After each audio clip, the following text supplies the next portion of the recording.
Assalamu alaikum. Good day, students. Today we are talking about rights and duties of a citizen. Under that, we are going to discuss the meaning of rights and duties, the examples of rights and duties, and the importance of rights and duties. So, what is rights? Right is the legal and social entitlement of a citizen to live a balanced life irrespective of his race, his gender, sex, his creed, or religious affiliation, which is entrenched in the Constitution. Meaning that the Constitution provides, or is, will I say, the Constitution has all our rights embedded in it. And as long as we talk about rights, we still have to talk about the duties. What did I say right is? I said right is the legal and social entitlement of a citizen. For as long as you're a citizen of a country, you have your legal rights and your entitlements in that state. So, our duty, on the other hand, is the responsibility that is expected of a citizen. That means a citizen is expected to perform certain duties to a state or country. So it's a case of give and take. The government has some things that it does for you, and you have what you do for the government, in short. So what are the examples of our rights? When we give example of rights, you'll be able to understand it better. One, we have right to life and liberty. That means you are not expected to be killed by anybody. The government cannot kill you, and nobody is expected to kill you. And you have your liberty to live freely as you want. You have the liberty to own land or to own property. The next right is right to freedom of expression.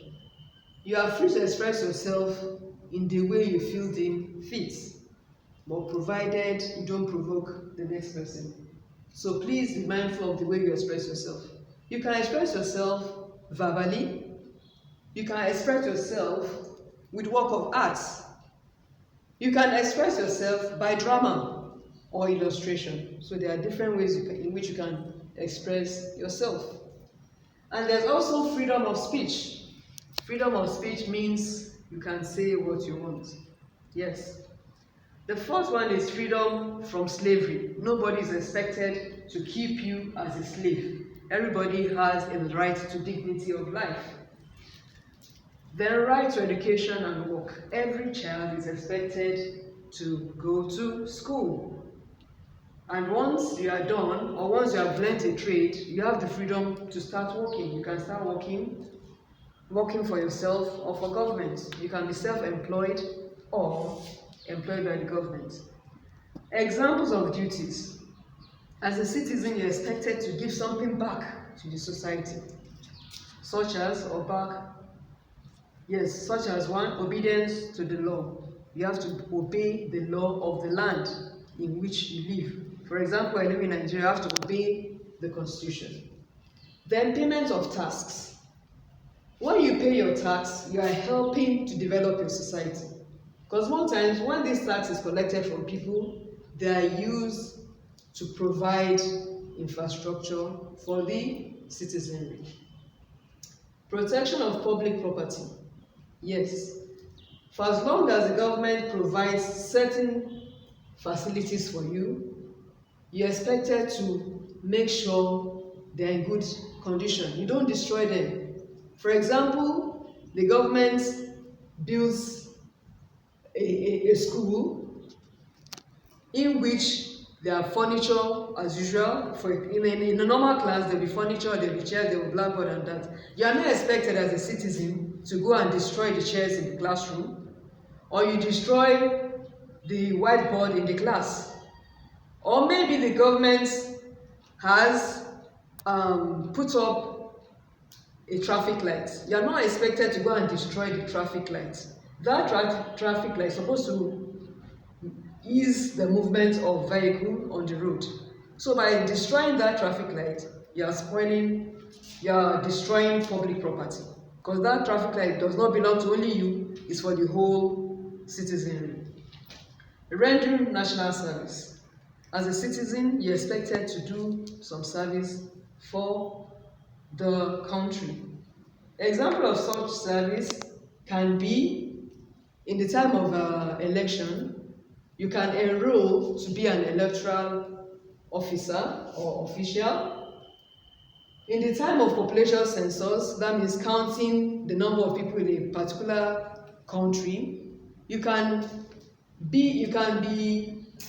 come up or assist in being what we call a population census officer or official. Yes, you can go around doing enumeration of certain location.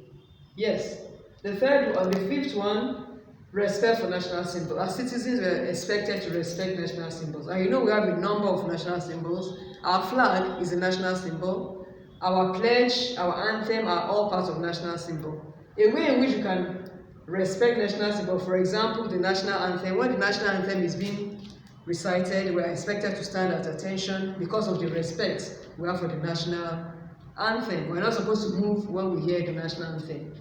All right, now, importance of rights and duty to the citizen.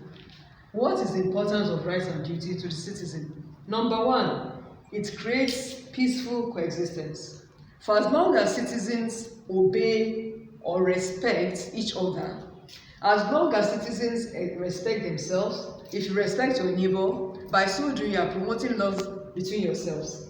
And when there's love, nobody will hurt the other. So there's going to be security of life and property, and even economic growth will take place.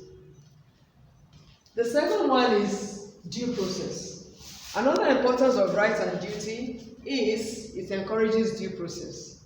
Due process is when you follow laid down rules and regulations in doing things. Whenever something wants to be done, you follow a particular laid down regulations. It might be contracts. Maybe a road is supposed to be built between Kaduna and Abuja, for example, and the government says, okay, we want to build a road between Kaduna and Abuja, we want contractors to come. So when these contractors come, they'll bring their quotations and the government will look at it. Most times, the company that has the most reasonable, the most reasonable quotation will be likely given that contract. A person that comes with a figure that is even unimaginable definitely is not expecting to get such a contract. So the government will look at it, see what is logical, see what is reasonable in this quotation, and they might decide they will definitely give those ones with a reasonable quotation that project to do. So I said due process is when you follow laid down regulations. And when this is done, it enables the leader to treat you fairly and openly, and it does not allow for corruption. So when leaders are fair and open, it does not allow for corruption. Another importance of rights and duties is that it promotes discipline. Yes, when people are disciplined, they follow things to the letter. They know when to act and when not to act. They know what to do and what not to do.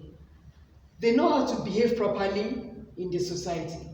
So when people are disciplined, this encourages equality before the law and even distribution of resources. When people are disciplined, they know how to act. For example, an honest person. Honesty is an example of is a quality of being disciplined. When a person is honest, he knows his friend B is a thief. He will not allow, when his friend B steals, he is going to deal with that friend decisively the way he's going to deal with any other person that he does not know. Be it his friend, whether that person is his friend or not, he's going to follow the law. What does the law say? When somebody steals, what's the punishment for that? A disciplined person will make sure the law is being followed to the letter, irrespective of whether it is his friend that erred or that person is not his friend. So when there is discipline in society, there's equality and there's even distribution of our national resources. So at the end of this lesson, you have this brief assignment. It says you should differentiate between rights and duties. List 6 rights of a citizen and write down 6 duties of a citizen. So I expect you to do this very easy assignment. Have a wonderful day. Thank you.